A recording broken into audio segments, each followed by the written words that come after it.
Predatory pay-to-play journals. These are fake academic magazines that will print just about anything for a fee. Librarian Jeffrey Beall first coined the term back in 2010 when he noticed a spike in shady publishers. Today, researchers track over 17,000 of these sites operating online.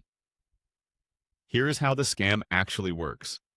A supplement brand writes a paper claiming their new vitamin pill cures fatigue. In a real science journal, experts would review the data and reject it for being flawed.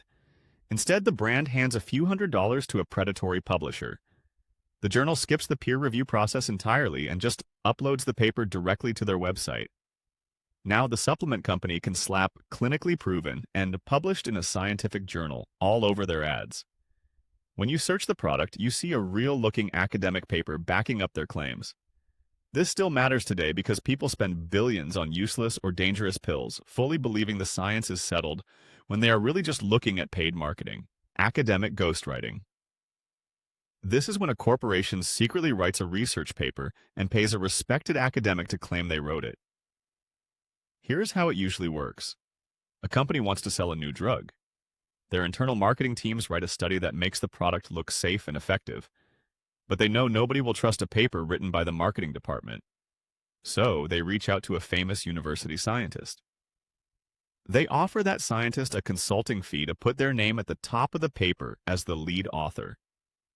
When the study gets published in a prestigious medical journal, it looks like an independent, unbiased piece of science. We saw this clearly in the early 2000s when companies like Merck were caught doing this to promote their painkiller Vioxx. Court documents revealed that internal employees drafted papers before even finding outside authors to sign them. This still matters today because it quietly turns marketing material into trusted medical advice, directly shaping the prescriptions your doctor gives you. P-hacking statistical data.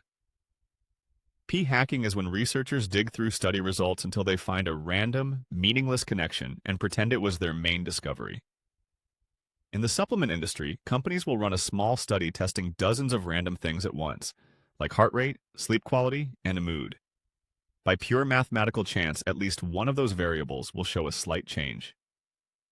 In 2015, a journalist named John Bohannon proved how easy this is by testing 18 different health measurements on just 15 people.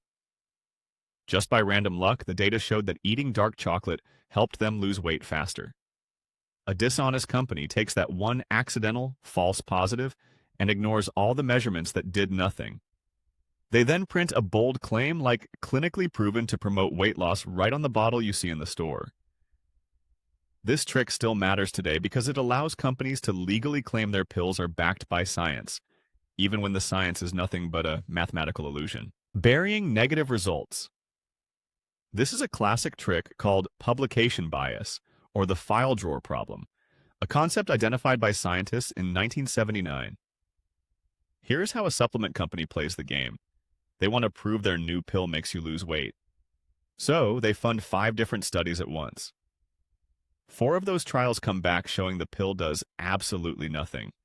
But one trial, purely by statistical chance, shows a tiny hint of weight loss. The company takes those 4 bad studies and permanently hides them away. They only send that one positive study to a medical journal. When you go to the store and pick up the bottle, you see a label claiming the ingredients are clinically proven to work.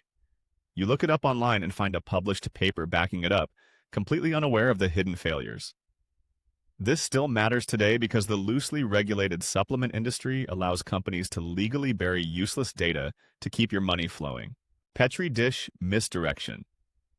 This is when supplement brands use basic test tube science to sell you a miracle cure. It starts when researchers take isolated cells, place them in a small glass dish, and soak them in a massive dose of a specific chemical or plant extract.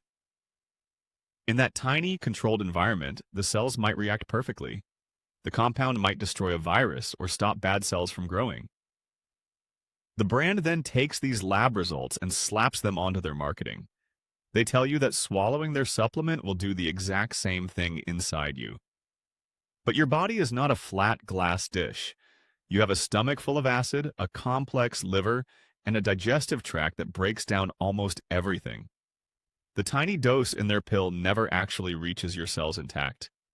This matters today because it remains a widespread trick that lets companies claim guaranteed health benefits, getting you to pay top dollar for a pill your body just filters out. Mouse model exaggeration. This is a marketing trick where companies use tests on rodents to sell you a miracle pill. Here's how it usually works. Researchers take genetically modified mice like the famous OB/OB mice discovered in the 1950s that are specifically bred to be obese. They feed these mice a new chemical or plant extract. Because a mouse metabolism runs at warp speed with a heart rate of up to 600 beats a minute, the animals burn fat or pack on muscle almost overnight. The supplement company then takes those dramatic results and slaps them onto a bottle. You see ads claiming a new ingredient effortlessly melts belly fat or drastically increases muscle growth based entirely on what happened to a caged rodent. This still matters today because humans and mice are biologically very different. We might share most of our genes, but an ingredient that turns a lab mouse into a bodybuilder will usually do absolutely nothing for you. Microscopic sample sizes. This is when a company tests a product on a group of people so small that the results mean basically nothing. Here is how the trick works. A supplement brand gathers just 10 or 15 people for a trial. In a group, that tiny, normal statistical noise takes over. If just 2 people happen to feel better by pure chance, or because they slept well the night before, the math gets completely skewed. The company takes that random blip and calculates a massive percentage jump. Suddenly, you see an advertisement claiming their new pill improves memory by 50%. They call it a clinical breakthrough, but they are just hiding behind a microscopic test group. Back in the 1990s, the Federal Trade Commission started cracking down on these deceptive dietary supplement claims, but the tactic never vanished.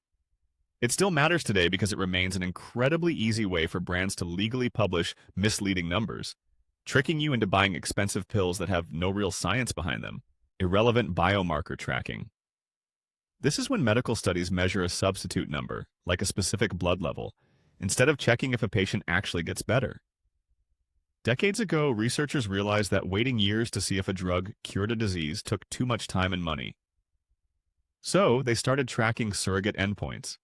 These are biological signs, like shrinking a tumor on an X-ray or lowering a protein in a blood test. Companies use these numbers to prove their drug does something inside the body. The problem is that fixing a number on a chart does not always mean the patient lives longer or feels healthier. A major medical review showed that between 2008 and 2012, 67% of new cancer drugs were approved based on surrogate endpoints rather than proving they extended survival.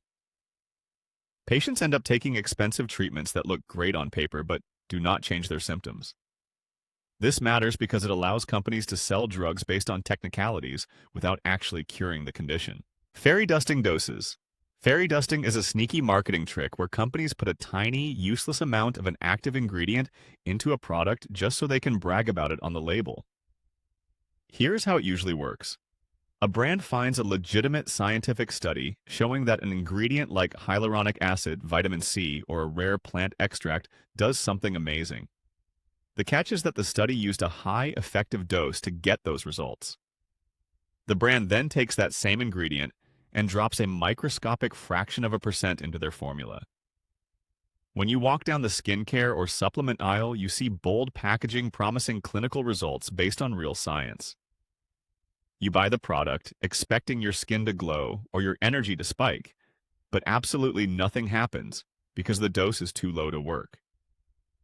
This still matters today because cosmetics and supplements are loosely regulated. As long as the ingredient is technically in the bottle, companies can legally use those big scientific claims to empty your wallet. Bribing opinion leaders. This is the practice where supplement brands buy the trust you already have in medical professionals. Instead of just running standard ads, companies secretly pay doctors, registered dietitians, and credentialed influencers to validate their products. The process is simple. A brand funds a flimsy study on a new vitamin blend to make it look legitimate. Then they cut a check to a medical expert.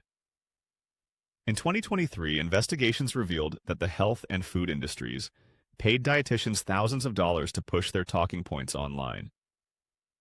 The expert goes on a podcast or makes a video holding the bottle, citing the brand's flawed study as a genuine breakthrough. The visible effect is that you see someone with a medical degree telling you a pill will cure your brain fog. It looks like objective medical advice, so you buy the product.